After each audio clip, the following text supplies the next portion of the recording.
Alright guys, so one of the most common questions I get is, you paid for your piglets, you get a plan to come get them, but how do you get them from the farm to your home? The easiest solution is just a regular dog crate. These are ideal. There's a couple different kinds. There's like this plastic one, like this plastic molded one. And then you have the cage ones, like the ones that more look like a dog crate that you put inside, where they're more metal slats. Both of these are pretty much ideal. You can put 2, maybe 3, depending on what size of your piglets they are, inside of here. So, take the piglets from inside, drop them inside the crate. 1, 2, 3 of them.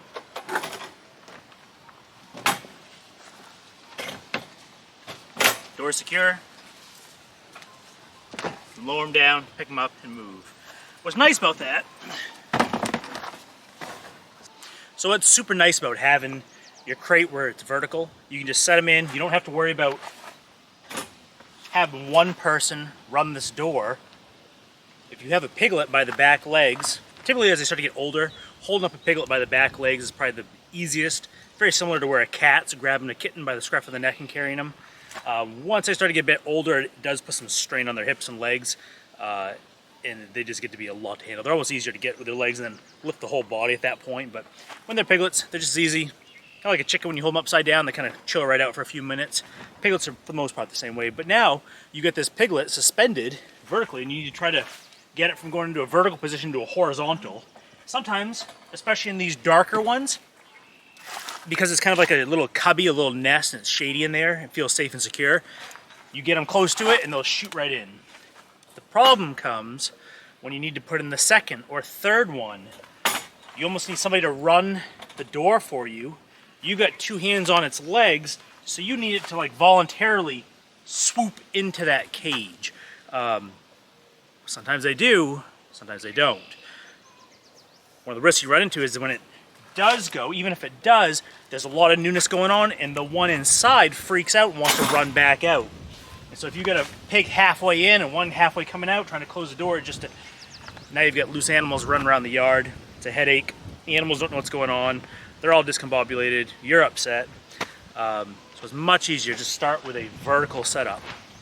Now I've thought of it a number of times about going ahead with a wooden box, where maybe one end had a guillotine type door where you could let them out easily, but the top had a hinged top that would open, so you could just drop them down inside, carry it where you need, and then open that guillotine.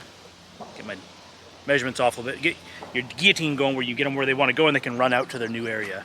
I've never taken the time to build one, mostly because if you just put these vertically, they go great. One of the only things you could probably do to improve these a little bit, that I would say, especially on one of these plastic crates, is this floor is real slippery. If you just cut out a little piece of OSB and just stick that in the bottom, it doesn't have to cover necessarily the whole thing. And there's some grooves in there. You can just set in there flat, and it just gives them a little grip. Just a little something. If they're on unsure footing, if you ever walked out on a frozen lake and felt it, and you feel a little unsure until you kind of get your ice legs underneath you. It's the very same thing. They've gone from very solid ground, and now they're on a surface that's slippery. It just causes not necessarily anxiety, but a little extra stress they have to kind of deal with. So giving them that firm footing just lets them be a little bit more secure, and their journey home's gonna be that much easier. Same thing goes with the cage type traps as well. Those work really well, like the larger crate style.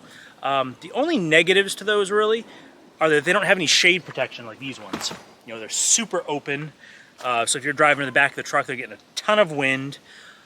All the trees and all the sun coming by, there's a lot of shadows flashing, there's just a lot of stimulation happening on the ride. So either putting some hay bales around it when they're in the back of the truck. You could use a tarp. Tarps are okay, but if they're not tight, they can have a lot of flutter and a lot of flapping, and it kind of negates that whole stimulus overload that we're looking at, associated with shadows and lights and trees. A couple pieces of pre-cut plywood. Once you get the piglets back of the truck, 2 pieces on the side, 1 on the top, bungee strap them, good to go. Gives them a little shelter, gives them a little cubby, gives them a little place where they can kind of start to feel safe, and they can say, this is my little area. They're less likely to try to want to get out. They're more likely to just kind of chill out, calm down, relax. A little bit of wood chips in the bottom, some straw, some hay, certainly doesn't hurt. A lot of times we'll just throw in the bottom when we're loading them up, turn them over, it all kind of come around, helps kind of absorb some of that. They're probably gonna go to the bathroom, they're probably gonna pee. It'll help absorb that just a little bit. The big thing is they're going through a lot of transitions. They've just left, you figure they just spent the last 6 weeks in one unit with their mothers, because they've been kind of in at least for us, in a big communal group. And then they're all their siblings and cousins. We had 48 of them running around for 6 weeks, and everyone was together. And then within the span of a couple days, their moms are no longer around, and they're getting broken off into small groups depending on where they're going, and then even smaller groups. And then you have new people coming where there's new sights, new smells, new mannerisms, new voices. There's a lot of newness. Crates, those are new. They're in the back of a truck and everything. It's all new, and they'll adapt. Everything adapts and adjusts to it. But this more stress. How do I say that? The more stress-free you can make it, the better they're going to thrive. And we've actually had a lot of people send us pictures where they've gotten their piglets home to their farms, and within 10 minutes, 20 minutes, the piglets have already left the crate and are out foraging in the grass. I know I've bought some piglets that I bought because maybe it was more of a rescue once I saw what the farm was like. But they've been inside their whole lives. They never had any outside stimulus, like the outside in sun, in grass and rain was a foreign element. And what I found was that they might hole up in here for hours, a couple days. We get them brought home, set them in their little pen that we have set up for them, their little area, open the door up, so they're free to come and go, but then they just hunker down for a little bit because it's just new. It's all new, and they're just pigs. And I say a lot that pigs have mannerisms very similar to a dog. Speaking of dogs, hey, get out of there. Oh boy. Pigs have a lot of mannerisms very similar to dogs, but they're also in a lot of ways kind of similar to cats in that cats don't really want attention until they want it. Like when they're ready, then they're gonna come forward. They're kind of like, they want to be confident and secure, and it's their decision to go forward. If you're trying to make a pig do something, that resistance, they are like primed for resisting whatever you're gonna do. They are some of the most hard-headed. Pigs are like hardwired to be defiant in some ways. Like everything has to be their decision, and you have to make it think that it's their decision. So by setting the conditions where they want to go out and do things, you're just setting yourself up for success. When you set the conditions so that they want to stay in the fence line, you're going to be having success. Hey, leave that. When you set the conditions, when they want to come see you when you call them, you're going to have success.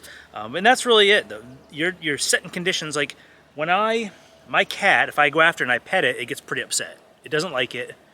However, 2 in the morning, when it wants to come say hi, it wants pets now. When I'm opening a can of tuna for lunch, it wants attention now. It's kind of the same thing. Like probably because I've given it tuna, so now it thinks it gets a reward. Pigs aren't much different in that regard. So anyway, rambling aside, having a little shelter for them is great. Having a place they can get inside, feel secure. It's great to give them that chance to kind of build up their confidence. And then they will decide to go on probably much sooner than if they were than not. What are you gonna do? Hey. Having a hard top, if the dates don't line up and you're picking up your pigs when it's a rainstorm out, having a solid top, even if it's plywood over a top of a regular crate, it's gonna be good. If you're picking up your pigs in winter, right now we're in May, end of May, it's super toasty out, it's getting warm out, it's like 70s lately. If you're picking up your animals, piglets, like winter piglets, having something that's gonna keep the wind off is gonna be great. You're definitely going to want that because they're just going to get chilled to the bone riding the back of the pickup truck.